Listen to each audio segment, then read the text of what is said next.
पांगी घाटी में कुल 16,000 परिवार है और मैं पांगी घाटी की महिलाओं को 1500 रुपए की 3 किस्तें एक साथ इंदिरा गांधी प्यारी बहना सुख सम्मान निधि के तहत देने की घोषणा करता हूं। मैं घोषणा करता हूं कि बाकी बचे पात्र परिवारों की औपचारिकताएं पूरी करने के बाद उन्हें भी इस योजना का लाभ दिया जाएगा। 3 महीने की किस्त अप्रैल मई जून की आज आपके अकाउंट में या कल सुबह तक आप सब पांगी महिलाओं के अकाउंट में आ जाएगी।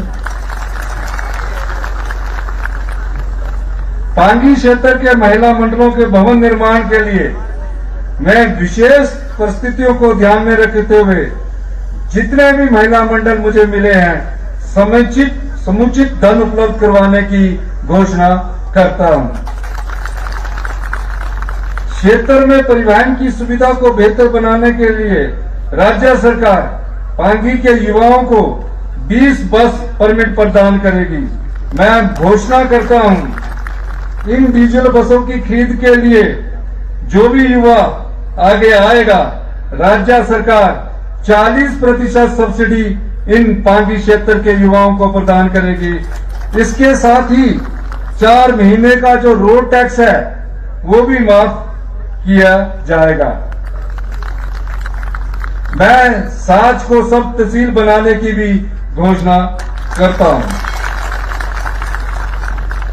पांगी घाटी में बिजली व्यवस्था को बेहतर बनाने के लिए राज्य सरकार 62 करोड़ की विभिन्न परियोजनाओं पर काम कर रही है। टिंडी से शोर तक 11 केवी की लाइन बिछाने के लिए 5 करोड़ रुपए के बजट का प्रावधान किया गया। मैं थ्रोड से किलाड़ तक 33 केवीए लाइन बिछाने के लिए 45.50 करोड़ रुपए प्रदान करने की घोषणा करता हूं। उदयपुर से किलाड़ सड़क को बेहतर बनाना हमारी सरकार की प्राथमिकता है। हमने इस सड़क के जल्द से जल्द निर्माण को केंद्र सरकार के साथ पुरजोर तरीके से उठाया है, जिसके कारण टिंडी से लेकर जो आगे 30 किलोमीटर तक है उसका टेंडर प्रोसेस जल्दी ही पूरा होगा। मैं लाहौल स्पीति और चंबा के जिला प्रशासनों को भूमि अधिग्रहण करने का काम जल्दी शुरू करने का निर्देश देता हूं। मैं पांगी के सभी किसानों को जो इस क्षेत्र में जौ की खेती करते हैं, प्राकृतिक जौ पर हिमाचल प्रदेश की सरकार जितने भी पांगी क्षेत्र के लोग हैं उनसे 60 रुपए किलो के आधार पर जौ खरीदने की घोषणा करता हूं। आप पांगी के किसानों को जो सरकार खरीदेगी और उसका समर्थन मूल्य पहले साल 60 रुपए होगा। जो भी किसान अपनी जौ बेचना चाहता है वो 60 रुपए के हिसाब से अपनी जौ हिमाचल प्रदेश सरकार को बेचेगा, जिससे आपकी आर्थिक समृद्धि और होगी। ये मिनिमम सपोर्ट प्राइस है। आप इसमें जो भी अपना एक फॉर्म भरेंगे उसके आधार पर आपसे जौ की खेती की जाएगी। इसी के साथ मैं हिमाचल प्रदेश का पहला प्राकृतिक खेती सब डिवीजन बनाने की भी पांगी को घोषणा करता हूं।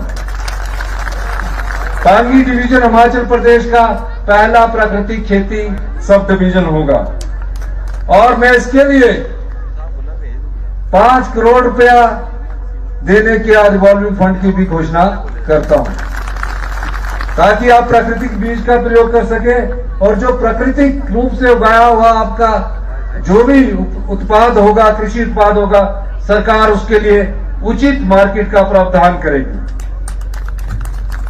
यह हिमाचल प्रदेश का पहला नेचुरल फार्मिंग प्राकृतिक खेती का पहला सब डिवीजन घोषित किया जाएगा, नोटिफाई किया जाएगा। इसमें किसी भी प्रकार के यूरिया का प्रयोग नहीं किया जाएगा।